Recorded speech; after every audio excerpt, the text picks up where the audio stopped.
My name's Maria and I care for my father Bill, who's 92 years old. He's severely sight impaired and severely hearing impaired deaf. My name's Angela. I've been caring for 27 years for my daughter. My name is Muriel. I look after my husband John, and I have done for the last 23 years.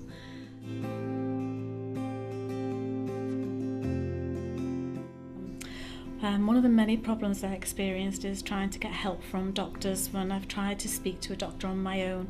Initially I was refused totally. I was told that that couldn't happen. And one of the sort of things is if I want to go out during the day, then I have a routine I have to go through. Lately, I've just had to give up my employment for 6 years to go back into full-time caring. Didn't really face up to the deterioration in John's condition until I had a stroke. I've also found that there was hardship with carers as well, trying to get the carers there on time and the right carers that were needed for him as well. And afterwards I started thinking, what are you doing?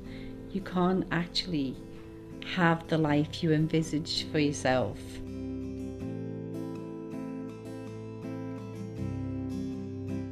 I came along to the carers group and I met Jan, and I got help from there what to do, so I was able to go back then and say that yes, I am entitled to speak to somebody on my own, and from there things started to get a little better.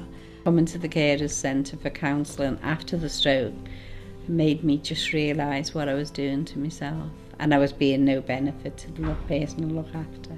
Before it was all mumble jumble and there really wasn't much, it was all just all in a ball, but now kind of with the guidance and support I can kind of see ahead now, I can plan ahead more with the support from the Carers Centre.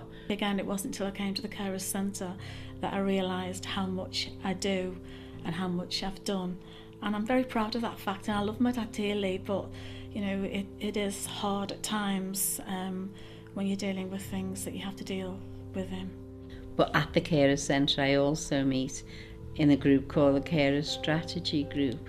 So I'm just the type of person who needs to know how things are done in authority, to know how to tackle them, and all that information's there at my fingertips. They also explained to me that what was available for me to have breaks, and it was possible to have breaks and away from your care and duties, and it was okay to think about yourself. They also helped me to check on benefits, that I was on top of things, that I knew what was currently going on in the community.